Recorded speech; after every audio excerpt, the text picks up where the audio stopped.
I've always been one of those people that kind of likes to problem solve and think, okay, why is this so bad? Why is this system so bad? Why is this process so bad?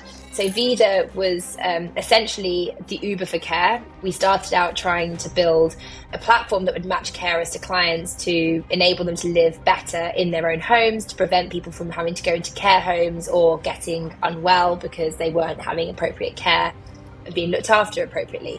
And so I was like, how can we embed at-home monitoring into a platform for people that are at home, collect that data, bring it back into the back office and be really predictive and proactive with care needs. So that was my big dream.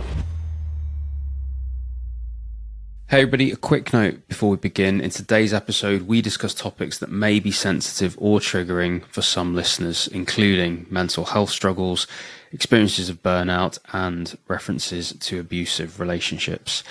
If you find these topics distressing, please take care of yourself and feel free to skip this episode if you need to. Remember, there are always resources and people who can support you. Thank you for joining us, and we can now dive into the episode. Hey everybody, this week I am joined by Devika Wood, and she's Chief Commercial Officer at Brain Plus, who do digitised cognitive stimulation therapy for dementia. Devika joined Brain Plus recently. She's going to lead their expansion into the UK market. She's got a master's in public health from Imperial, 13 years of experience across healthcare, life sciences, investment, started at Google, went to Babylon, one of the first hires. I forgot that actually. Yeah, we can chat about that. Yeah. Founded Vida in 2016, exited in 2019, Forbes study at 30 under 30. Blah, blah, blah, blah, blah. Loads of stuff. Devika's amazing. Welcome to the Healthtech Podcast. We've known each other for years, hence I'm doing that. But how are you? How are you? It's been a while. Good. Thank you. I liked the blah, blah, blah, blah. That was fun. Added some colour to my life. I'm Exactly. good. It's been a while.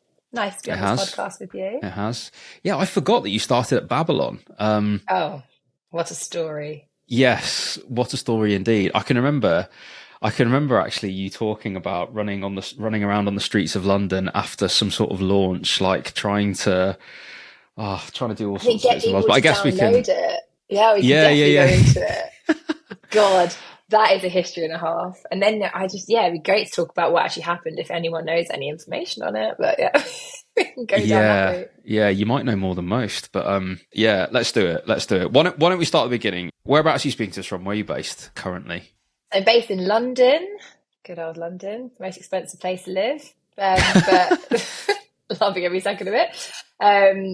Been a while since we've obviously spoken. So I got married, had a baby, but obviously I think I met you, when was it? When I was probably like about 20 when I first met you, 21. Yeah, it was definitely during Vida. Oh, so I was about 26, yeah. So yeah, I've always lived in London. So I started off doing my degree at King's, but before that I worked at Google, which is where I first started my career. So I took a gap year, and in my gap year I got a job at Google, which was incredible. Sure. Actually, the story about how I got this job is incredible. So do you remember Gumtree? I do, very well. Yeah.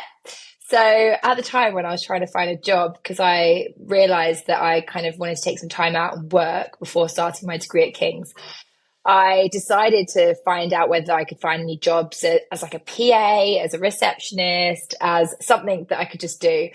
And on Gumtree, Google were advertising their front of house role, like the PA to the facilities director. Google were advertising on Gumtree. Google advertised it on Gumtree at the time. This is back in like 2008.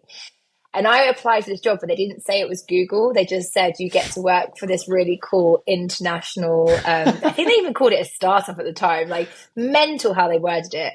I just put my CV in, and then about a week later, I get this email back through to my Gmail account from Google. Brilliant. And it's saying, you've been invited for an interview. And I was like, huh? What? I've been where? And I was so confused. I didn't even remember how I got this interview. I didn't know where it'd come from. Turned up to the Google offices. I'm downstairs for this interview, and I'm calling my mum being like, what is happening? What do I say? Who am I? Anyway, went in, got the job as front of house, and was working in the London offices. And it was just the most incredible experience. I think it was the pivotal moment. One of my defining moments, I always say, as when I fell in love with technology, because the people that I met there were just incredible. And it was at the start of when Google was really, I think, taking off. And just the people that I was surrounded by were just so brilliant. And really like made me want to go into technology, which is obviously where I ended up in the end.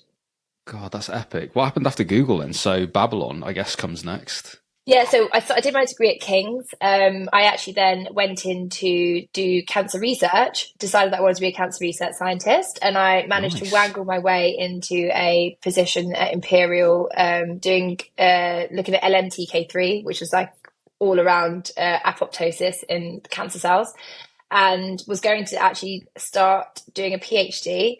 But at the time, as I was a research associate, I think the pipetting and being in a lab just wasn't really what excited me. It didn't really give me that oomph. I just didn't enjoy it. But it took a lot for me to realize I didn't enjoy it, in the sense of like, I thought that's what I should be doing, and I should be a cancer research scientist, and I should be going to do a PhD. But I just don't think my brain was that formulated towards academia. So my professor at the time, he introduced me to Ali Parsa and said that there's a guy that's launching this health tech company called Babylon. You should go speak to him. And so I turned up to the offices, and at this time they was in Grace Church Street. So it was just when we were in Oxford Circus, and I think he just left doing it from his house. And I went in, met this most vivacious man I've ever met in my life, like just really, really incredibly out there, had this massive vision of what he was going to achieve with Babylon. I'd always had these thoughts in my head around how digital could play a part in changing GP interactions, because in my head I've always been one of those people that kind of likes to problem solve and think, okay, why is this so bad? Why is this system so bad? Why is this process so bad? So obviously I think in my head I always knew I would go into something to do with like technology or transformation.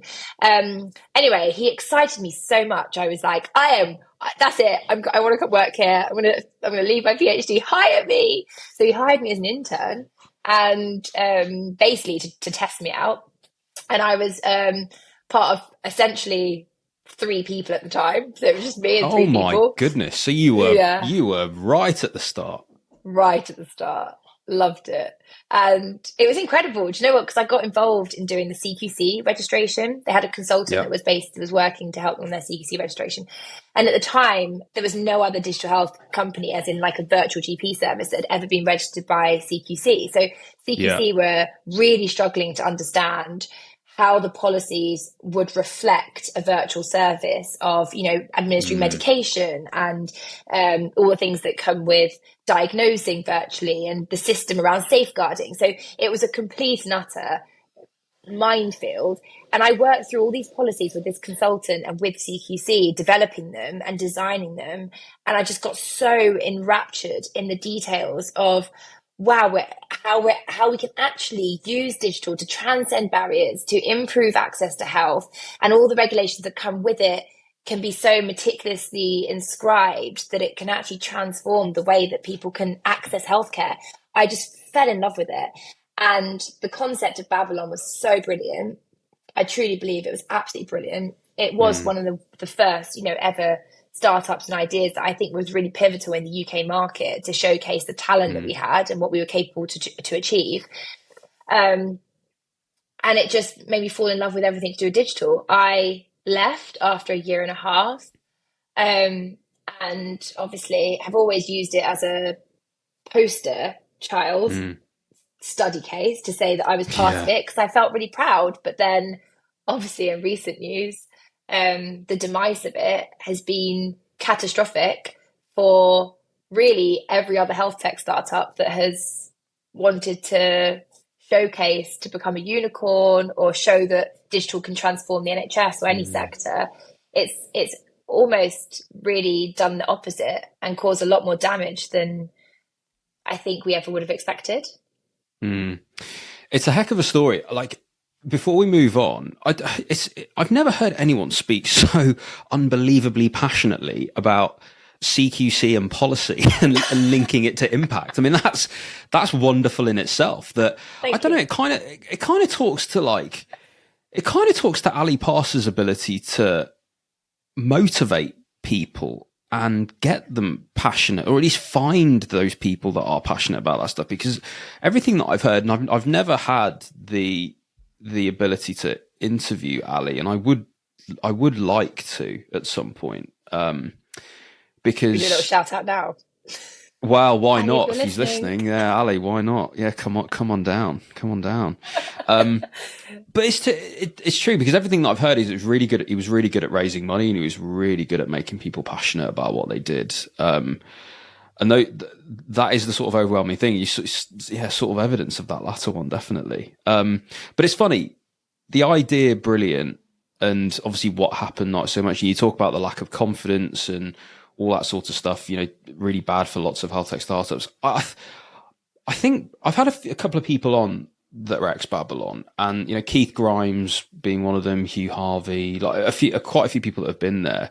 I think there is another side to it as well, which I don't know if you relate to, that they've talked about, which is that there's so much innovation that actually happened because of Babylon bulldozing their way through and policy having to catch up behind. I think bulldozing is quite an emotive term. It's pushing ahead and policy having to catch up behind. So from your policy angle, that enabled so much to happen, especially in that telemedicine space early on, but also so many people that flew so close to the sun, actually just that saw so much of how to innovate. Seeing Ali up close within, 3 people, you're 0 stages removed. You're literally seeing one of the most innovative, or at least, by track record, at least, has done so much innovative stuff in health tech, more so than almost anyone else. I think seeing that up close has again birthed so many entrepreneurs and gave so many other people the confidence to start businesses, which I guess ties into Vida and everything that you did next. But what do you think of that? What do you think of that mindset as well? Do you see truth in that?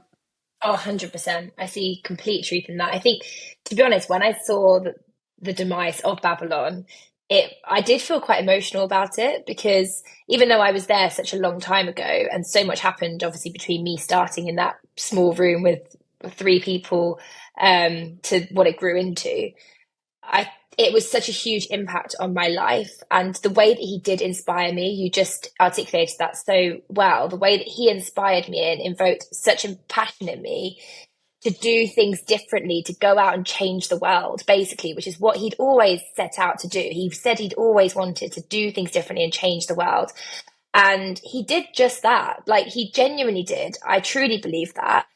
The nuances of what happened and whether there was, issues or untruth or the kind of the lead up to the demise, that's another area. But I firmly can hold my hands up and say that he inspired me and led me to then start my own company and put me on a trajectory and a path of trying to innovate and constantly find solutions to problems that exist in our healthcare system. And so if he's done that to not just me, but multiple entrepreneurs, then by de facto, he's caused a tidal wave of greater impact than maybe was the worst case impact of Babylon failing. So, yeah, I truly think that. There's something about the ambition of someone like that coming out so early on, saying things like, why can't computers be doctors? These really ambitious, because I remember that office. I've been to that office very early on. I met Umang there. And yeah, I don't know what the intention was. Maybe it was for me to get into Babylon at that point. I don't know, but I was blissfully unaware. Maybe I don't know. Probably stacked what was actually an interview process that I wasn't aware I was in. Probably failed it miserably.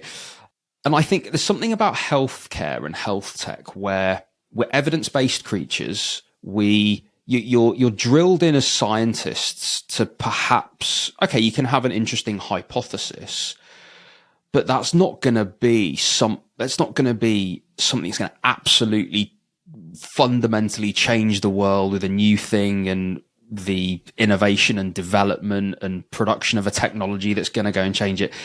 That becomes uncomfortable. It becomes uncomfortable, I think, for so many people within healthcare to even think that big.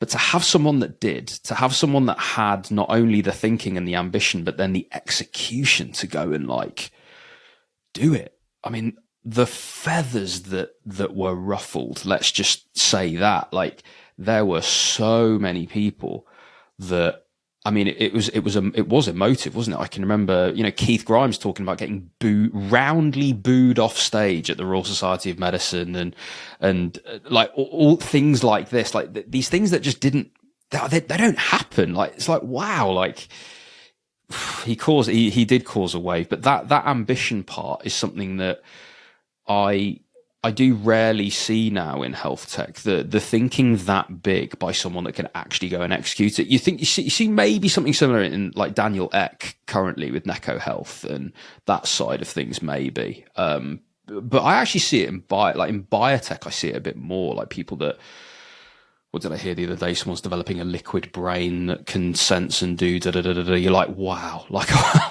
wow, that's crazy. Yeah.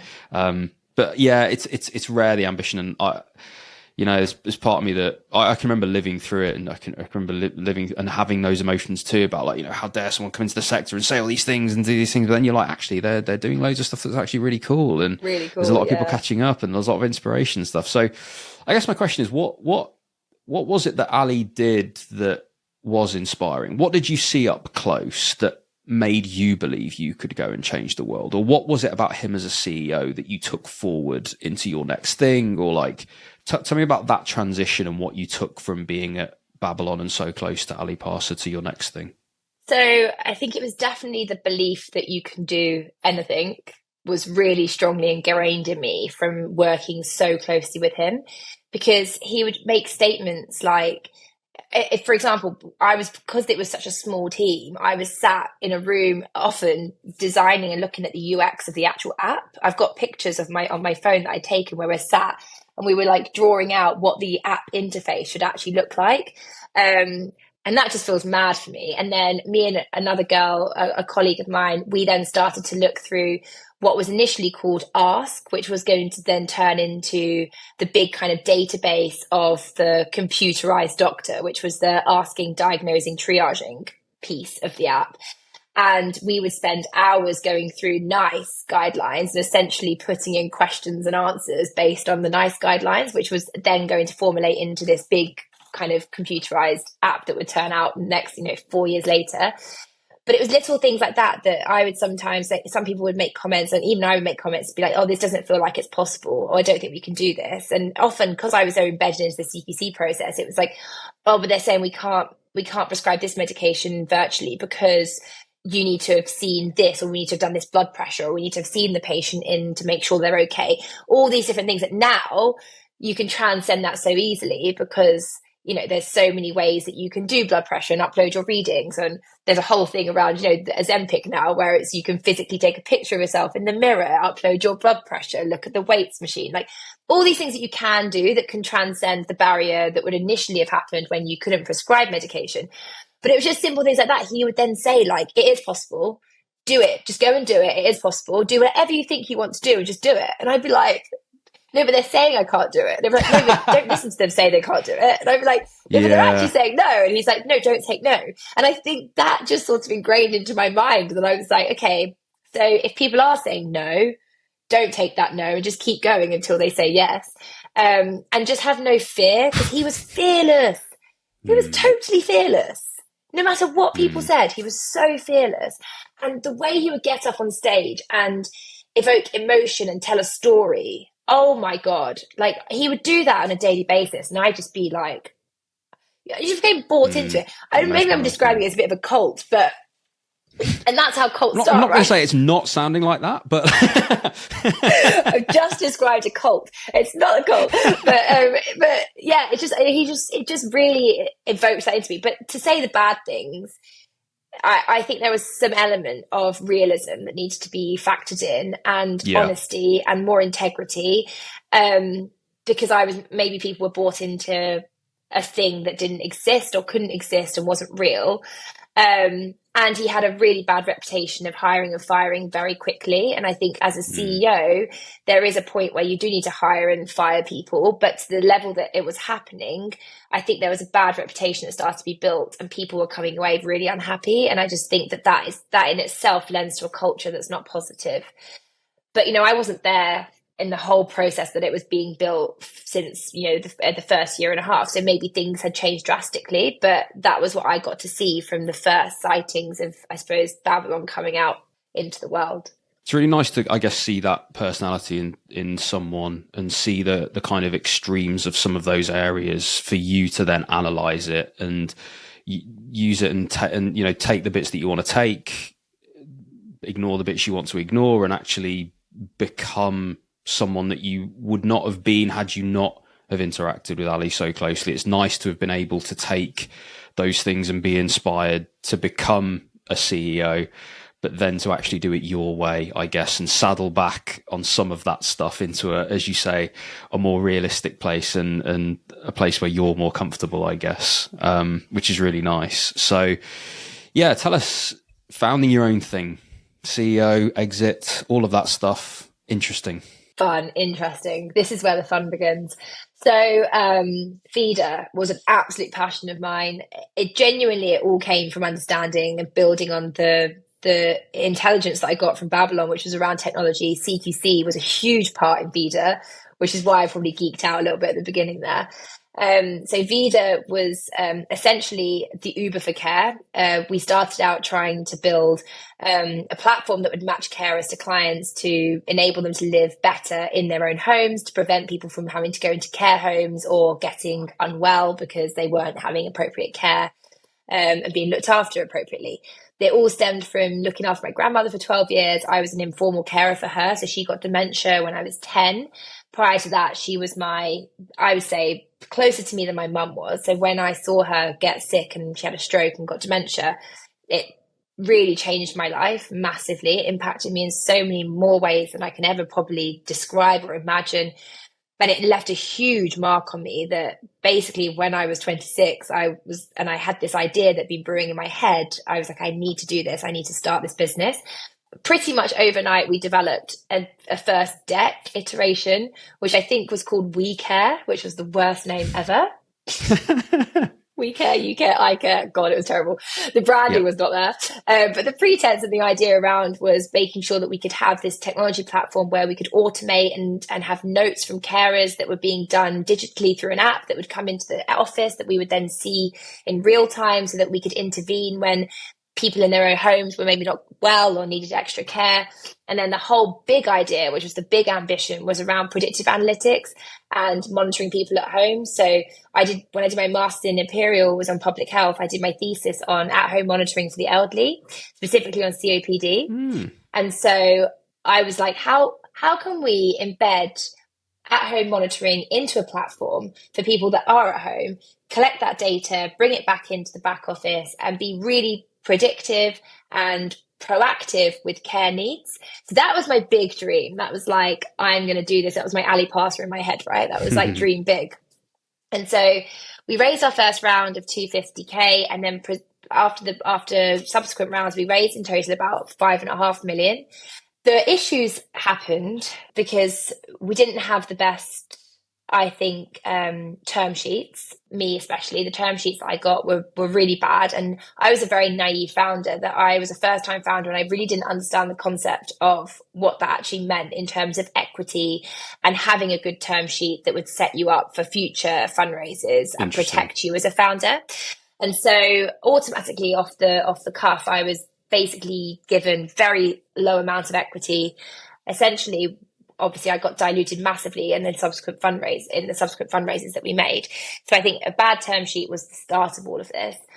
Throughout building the business as well, I had a co-founder that we ended up having to get rid of because of multiple reasons. But it was one of those things that really caused a huge point in the journey of building Vida, where shareholders that were friendly with him started to make my life really difficult because they were angry that I'd ousted him.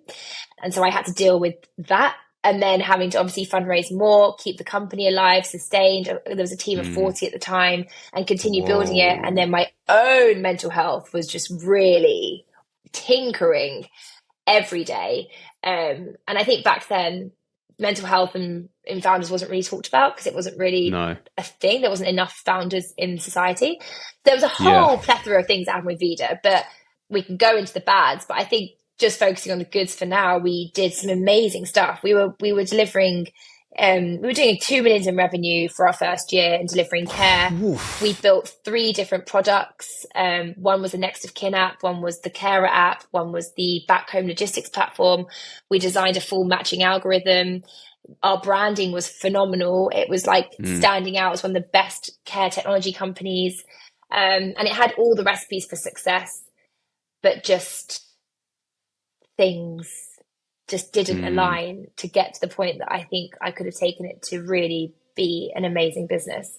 There's a fair few lessons in here for founders, isn't there? The first one's the term sheet thing. I think it's really short-sighted, isn't it, for people to take so much at that term sheet stage, because you have to assume, I mean, just basic first principles. I would just assume that at some point, even if a founder is first time round and naive, at some point they're going to become educated and find out that these were dodgy terms or difficult terms, or, you know, terms that took a lot. And that's going to kill a founder's motivation, surely. And I think it's strange, I think, that you see this. And we do hear it a lot, actually, like universities as well being the other one, that you're trying to take quite a lot just for having the idea on their turf and that side of things. And it's strange because, I have heard some absolutely shocking cases of founders ending up with like single digit like percentages of equity, having hardly raised anything. And obviously that's going to kill your motivation, because in part, the feeling of ownership, or actually you tell me, like, I mean, how does it feel when you sort of come to on that sort of stuff? I mean, yeah, it must feel odd.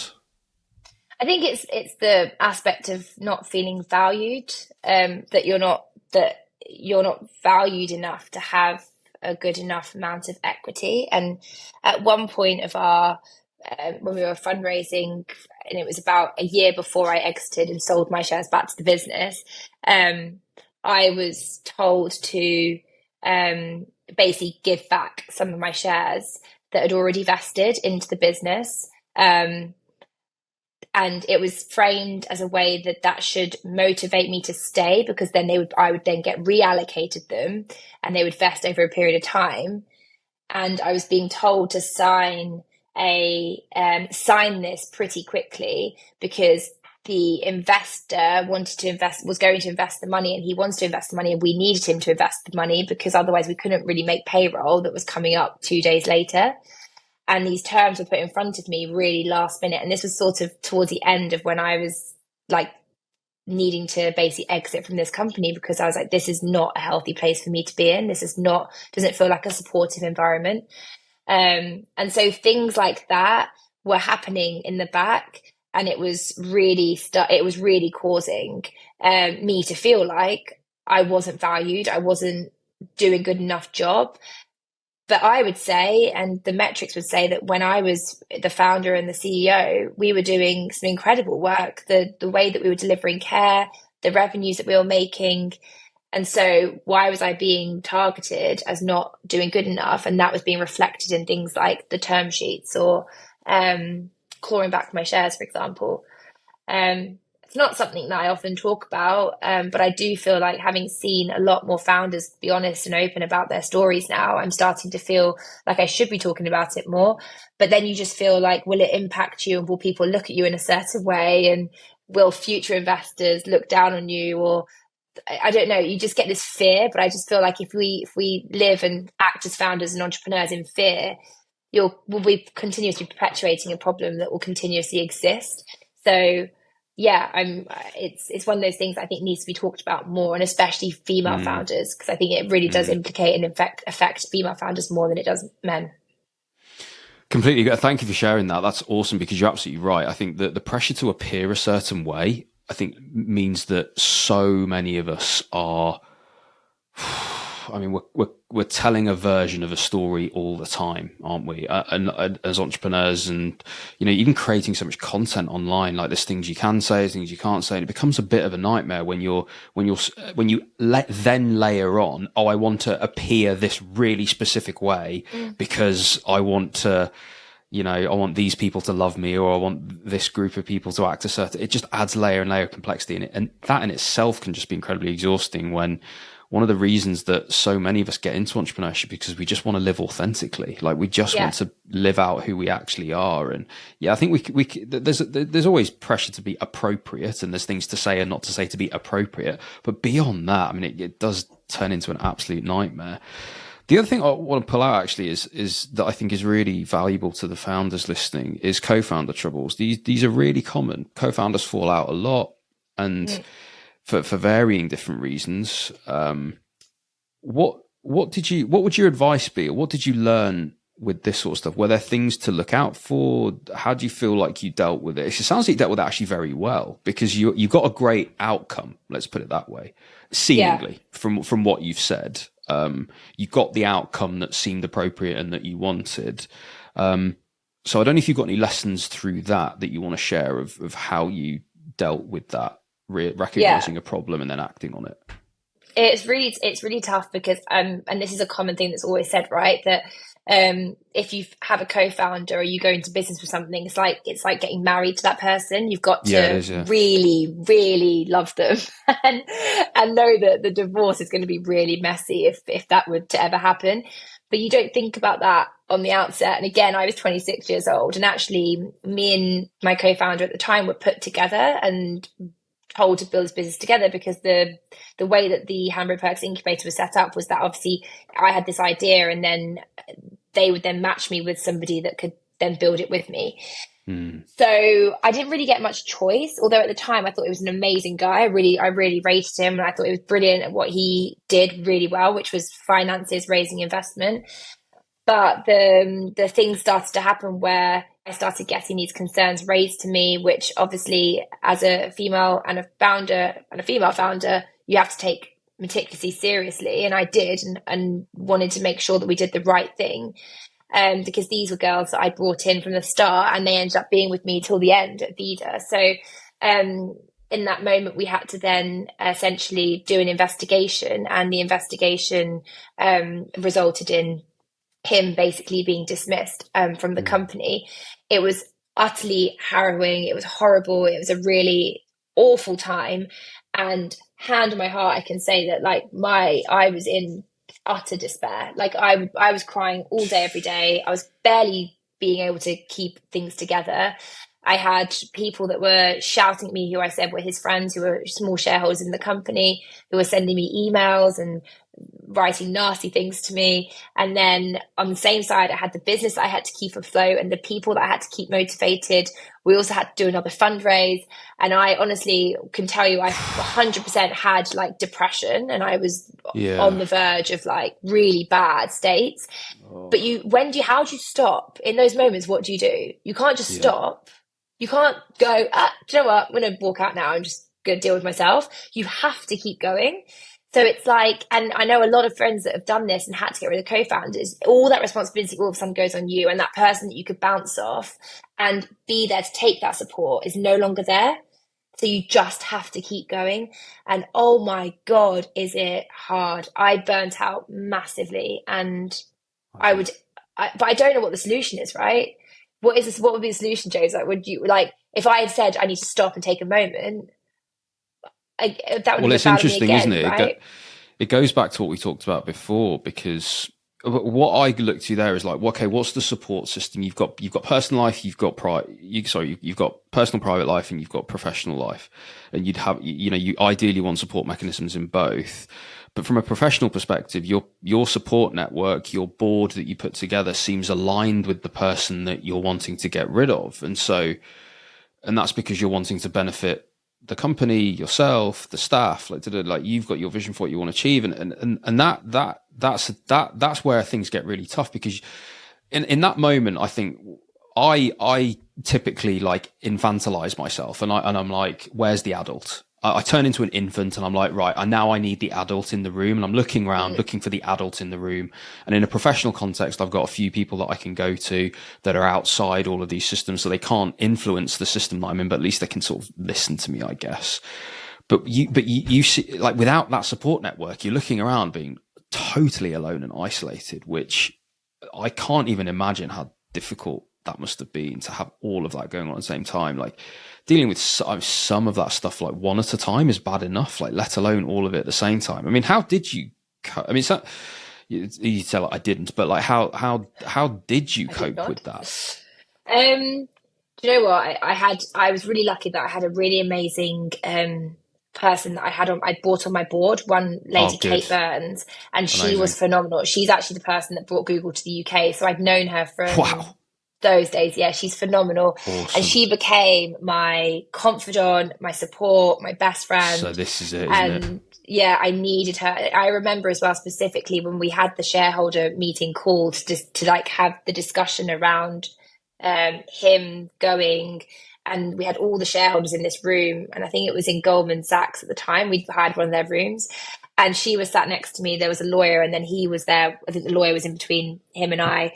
And when I was being like told and shouted out that basically I was just a carer and I didn't know what I was doing and I needed this guy here to run this business, she had her hand on my knee and she was like having to like hold me so tight to help me to keep it together. But just having her there was like so impactful because it was that one person that I just knew had my back. And so, like you said, like I think you just need to find that one person that can be there for you. And she was that one person.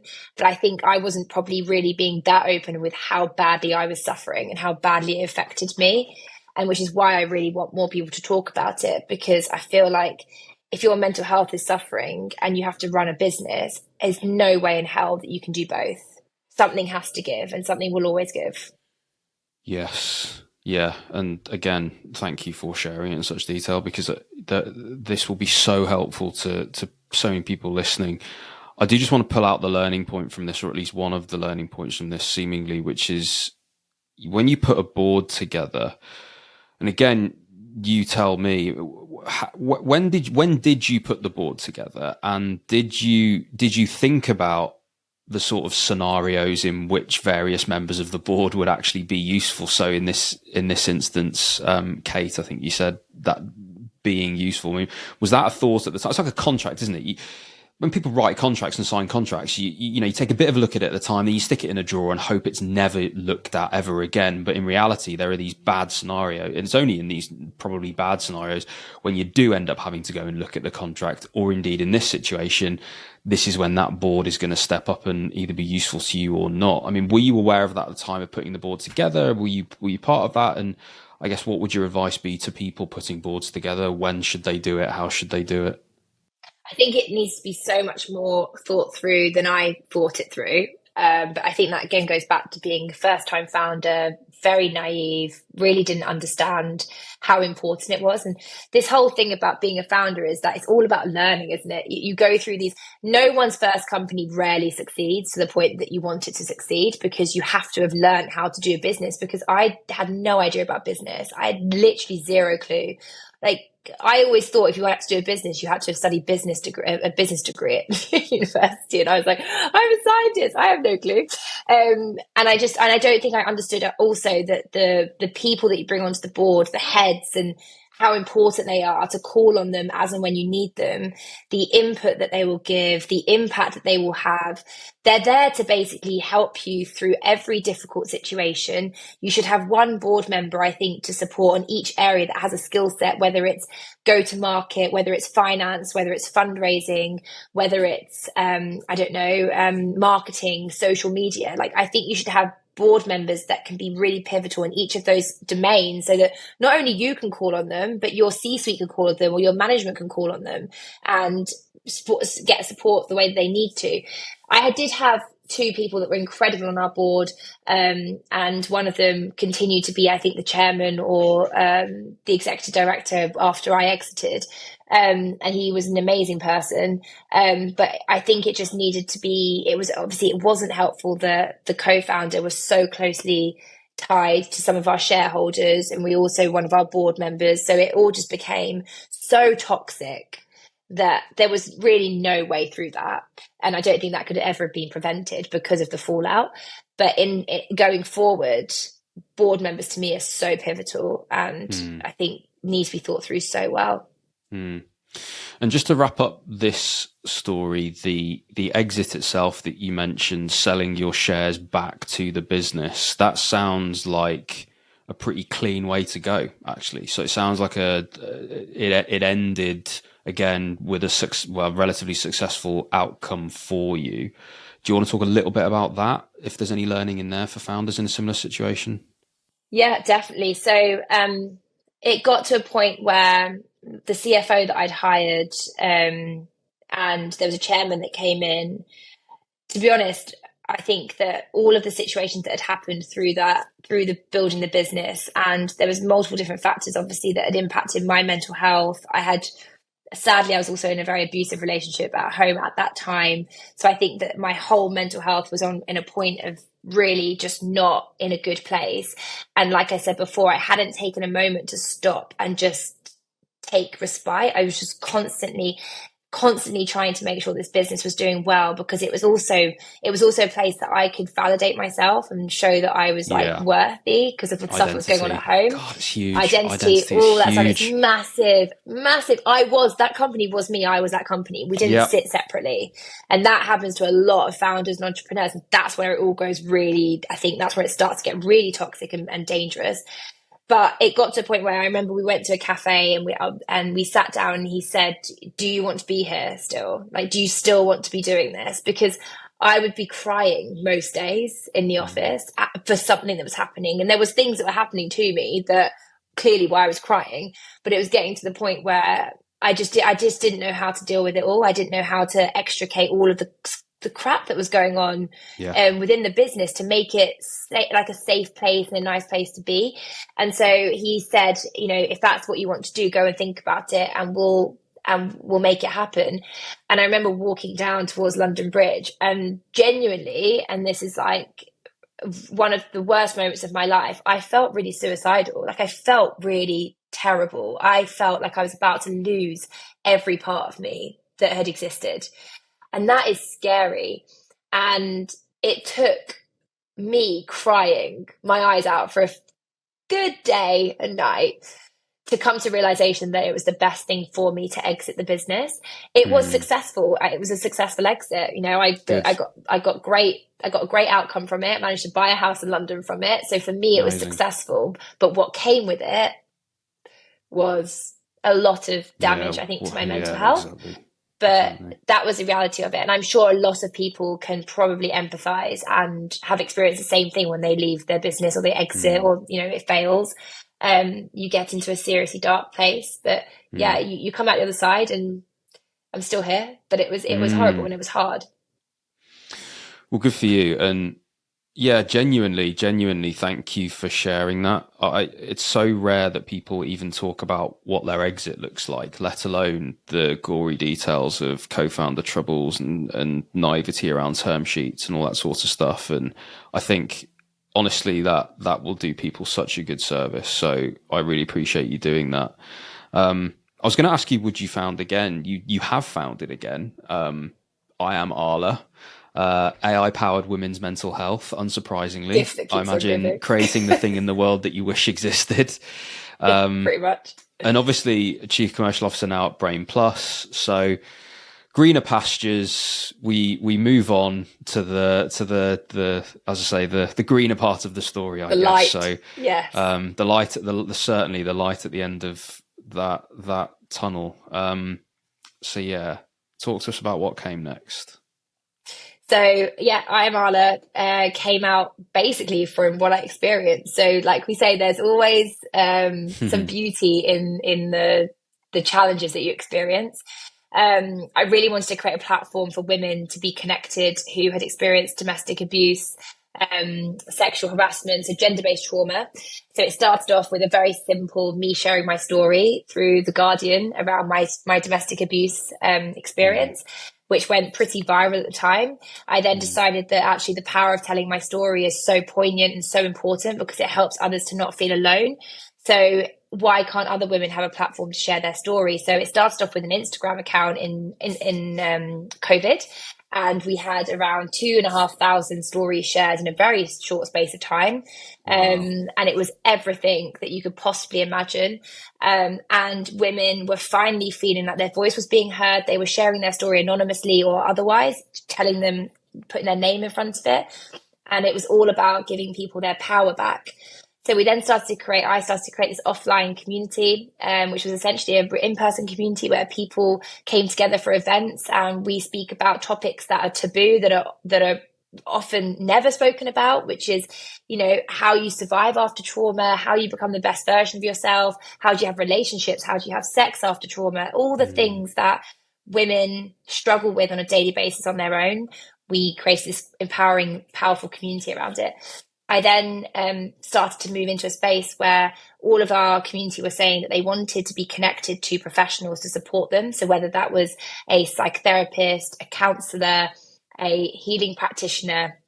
So the platform then started to basically build out practitioners from all walks of life that these women could be connected to. And the idea was, and it's still kind of being done, is to create like an AI-powered women's mental health platform so that there's online communities that they can tap into, that they can connect with the right practitioner at their point of their journey.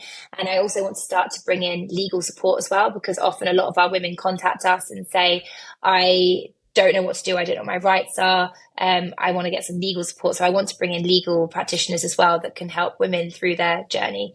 So that's I'm Arla. I love it. It's a passion project of mine. It makes me feel like I'm doing some good in this world that's come out of my horrible experience. But it also makes me feel like my experience happened to me because I needed to do this, which is a really empowering feeling. And it's actually saved me in so many ways, because I now feel so empowered to make a change and support other women. And every time a woman contacts me and tells me their story, I just literally, I feel like I'm not alone. You're not alone.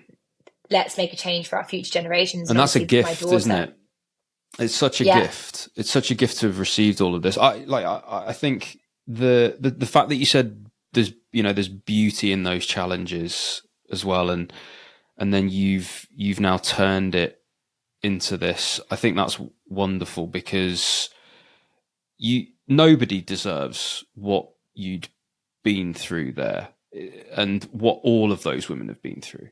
And that it's almost like the problem with the problems with oppressed communities are like multiple fold, because not only are they having the experience of oppression, they're unable to find other people and a community that are also oppressed. And so therefore it's even more isolating. It's even tougher to find support and get through it. And when most of the challenge is actually escaping from that either, physical environment or mental environment, whatever it is, the challenges are just so layered on top of one another and multiplied that it's wonderful to hear that I say something as simple as, but one article and the virality that gets, then allowing people to find a community and you then being able to connect them with the people that they want. It's sort of like, there's part of me that some days when I hear about ideas for companies in health tech, and you kind of just feel like,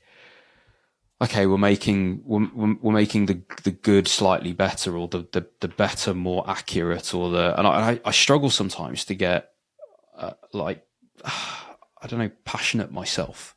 And there's something about hearing you talk about what you just talked about, the passion, you call it a passion project, and I don't know, it feels like this could be, yes, it could be a passion project, it could be a hell of a passion project. But every time you're hearing that there's an actual person, a human being that's had a horrible experience that is now feeling better out of something that you put into the world and created, there's something that just ignites a fire in me listening to you, but then I imagine other people listening to this as well, it makes me think, like, should this really be what we're doing with technology? Like, first and foremost, should we be replacing stuff or making it better? Or should we actually just be going from 0 to 1 in areas that really need it? Because actually there's a huge part of me that just feels like, is that all I should be doing? Yeah. Well, probably. I don't know. It's difficult to argue not, isn't it? Like, when it's the thing that makes us most passionate. Yeah, exactly. Albeit finding business models and all the rest of it. But yeah, I don't know. It's interesting. It's interesting.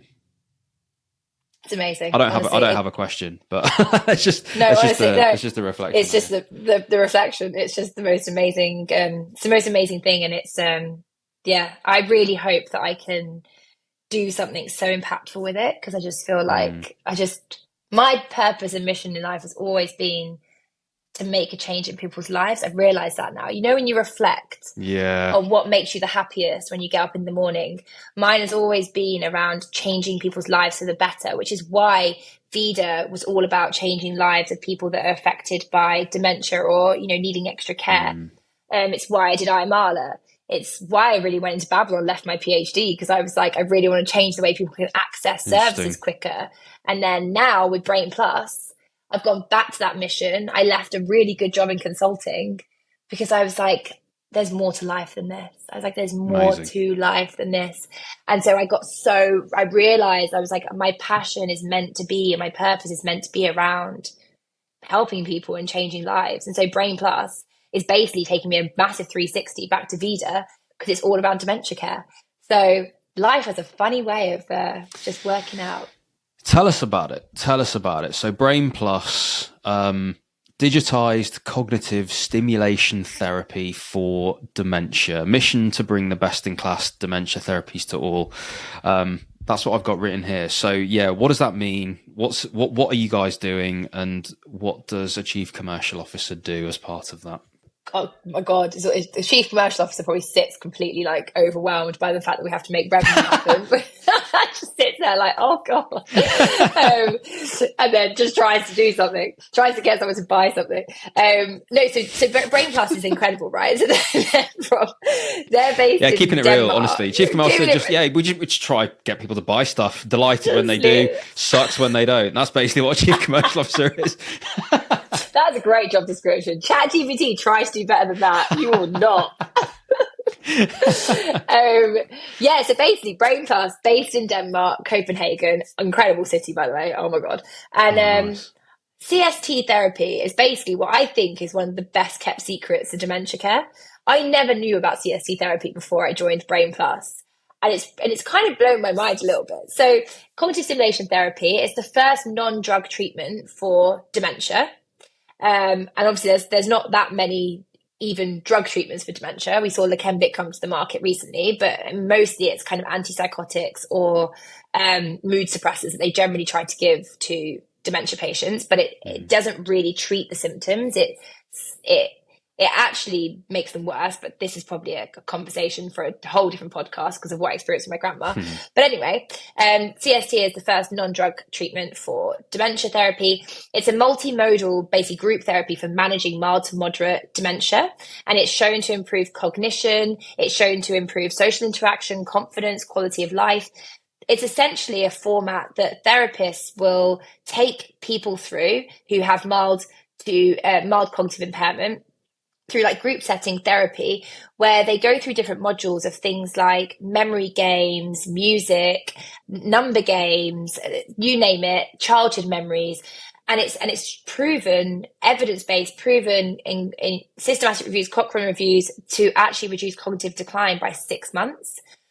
The problem with it is that it's not scalable in its current format. It's very paper-based. It takes a therapist multiple hours, 20 to 40 hours, to basically pull together a session that they then deliver. And then it's very, very time-intensive and not very standardized in their approach that they're doing it.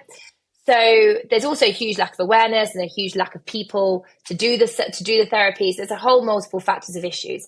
The beauty of it is, which is where we've come in, is that it is recommended for global implementation by the World Alzheimer's Association. It's already out in 39 countries, and it's recommended by NICE. So the UK is a prime market for us to basically target. The digital format essentially overcomes all those barriers that I've just mentioned. So it enables us to basically improve the number of people that we can train. So we could do a train the trainer model through our digitized CST therapy assistant. It enables us to scale it up. It reduces the amount of time that people need to take, the therapists need to take to deliver the sessions and to prepare for the sessions. And it's standardized. So it means that every session that's delivered, there's modularized benefits to it. You can adapt it as you see fit to the people that you're delivering the sessions to. So it basically is the first ever digital CST assistant to come to market. And I think it's going to be truly game changing. Leqembi just came out on the market recently, and I think you saw NICE have basically said that it's too expensive. The NHS said it's too expensive to put onto the NHS because it actually is only relevant for around 70,000 patients. And the cost associated with Leqembi is so high because the footfall that needs to happen alongside the drug into the healthcare services is dramatically high. And it only shows a 6-month in cognitive decline improvement. CST therapy does the exact same improvement in cognitive decline, and it is the fraction of the price, and it's scalable. Wow. So it seems to be a no-brainer to me that there's a huge opportunity here. It really is. I just found this London School of Economics paper, May 2016. So, I mean, even quite a while ago now. But yeah, found to help the memory and thinking skills with mild to moderate dementia. Loads of RCT evidence behind it from an economics perspective, which is obviously, you can imagine that they focus on, is it cost effective? Incredibly so. It's basically the answer. And as you say, when you then compare that to a drug treatment, that's unbelievable. It's only natural then to digitize it, make those unit economics even better, therefore the impact even better. And I think it all hinges on, like, does this work? The answer is extremely so, because of all those RCTs and all the rest of it. So it's sort of like, why aren't we doing this a lot more? Why hasn't this been jumped on? So is there a bit of first mover advantage for you guys here? Yeah, I think there definitely is. I mean, there's just been a massive national dementia audit that happened, and CST therapy was one of the things that they audited. They looked at also a number of dementia referrals that weren't happening, dementia diagnoses that weren't happening accurately. And when they did a review of the CST therapies, they actually only found, I think, 30 to 40% of NHS trusts are currently referring for CST therapy or actually have CST therapy provisions in their contracts. And the potential, therefore, is for us to replace those current analog contracts and the analog way of delivery with our digital CST assistant, but then also go for the other 70% of the NHS that should be delivering it and should be having CST therapy as an automatic thing, that if you're on a wait list to get a dementia diagnosis or you're in a wait list to be referred for services, provide access to CST therapy, because that 6 months that you're going to gain from improving in that cognitive decline automatically has such an economic benefit. And the benefit and the advantage of that within the NHS is massive, because the amount of admissions that come from dementia into A&E wards or bed blocking is huge. So it's like the impact, I just think, is astronomical. And for me, I'm really wanting to scream from the rooftops about this now from a brand perspective, but actually also from that it exists. I want people to actually know this solution exists, because if I cared for my grandma for 12 years and had a care agency myself and I didn't know that it existed, then it's literally the best kept secret for dementia care. 100%. So going full circle then, let's talk about ambition. So the ambition for you guys, you have to be thinking mega global for this, right? There's nothing stopping the scalability of this as a solution, I imagine. No, we need to think globally. We need to think full end to end. We need to think a full dementia management platform. I'm thinking to go above and beyond the delivery of the CST therapy. I think there needs to be home care solutions. So bringing CST therapy into the homes. I think there's a huge market opportunity here in terms of currently the way carers deliver care. They're underqualified, underpaid. Why don't we upskill carers to be able to deliver CST therapy using our digital product and do it in the home? We're in the process currently of doing a trial to evidence that if it's done in the home, it has the same impact as if it's done in a group setting. So we're trying to basically figure that out and see whether it can be remotely done and have the same impact. But even if it didn't have the exact same impact, it was near to, being able to upskill and deliver better care in the home through doing things like this with people that have mild cognitive impairment, I feel like it's even a game changer in itself. You've got the care home settings that literally would be instrumental in being Yeah. able to deliver this. And then I think that if we can go one step further, it's about being that go-to dementia management platform. Why can't we bring in digital dementia assessment? So being able to actually assess and do the assessments of the cognitive function at the beginning when someone's presenting, and then seeing how that cognitive function through technology and through a digital format is improving as and when they're going through all the different CST therapy sessions. That I think would then enable us to really game change the way dementia care is delivered.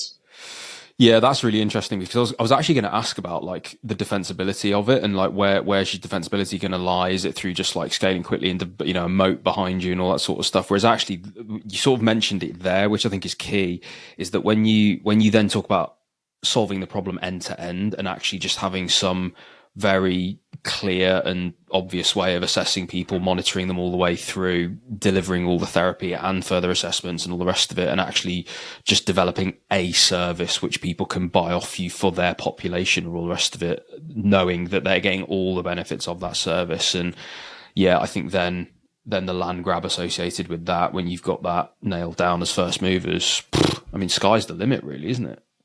Exactly. And I think it's all about data, right? Data is king. That's what I always have learned from every single company I've ever worked with or been part of, that if you've got the data and the data proves, and you can prove clinical outcomes and you can prove for ROI and benefit, you're off to a winning horse there. So that's the key for me. What a lovely full circle way of coming back around to the whole thing. I mean, this is back to your grandma, back to care, back to all of your passions, and I imagine working with a nice team and all that sort of stuff. It's a very it's a nice story arc that we've got here, isn't it? I know. I think we did well. Well done. Yeah, we did. It's all down to you. I've done very little other than guide you through it, but thank you. Smashing job. Listen, it's been an absolute pleasure. I do you know, I hadn't appreciated obviously the ins and outs, because you know, when we've spoken here and there over the last few years, it's obviously difficult to get into all of that sort of stuff. But I think honestly, you'll have provided such a huge amount of value to people listening, and that we both know that founders go through all of this stuff. If you are one or two companies in, you've had at least one of the list of the 10 most horrendous things happen to you. We know that all founders go through this, so I think by speaking up, you're going to really encourage other people to speak up on this stuff, and to talk about things like the naivety, to talk about things like, well, here's what would make me look bad, but hey, I'm just going to say it anyway. I think it's very real, because we all start from zero. We all have to learn all this stuff. We all have to go through these things for the first time at some point. And so I think, as I say, by talking about it, I hope it's the start of, you know, people listening just maybe messaging someone and saying, can we have a chat? Because I think you've put a lot of good out into the world there, mate. So thank you. Appreciate you. Thank you. Appreciate you. For people that want to learn more about you, or maybe want to get in touch, or want to know more about I Am Arla or Brain Plus, what's the best way for them to do so? So LinkedIn, Devika Wood, just drop me a message. It's all on there. And then I'm Arla is imarla.com, and then Brain Plus is brainplus.com. But yeah, always happy to connect with people and speak to people and help people who are on any journey that they need advice on, because obviously I've been there. So reach out if you need any emotional support. Beautiful. As I say, it's been a pleasure. Thank you so much. Thank you.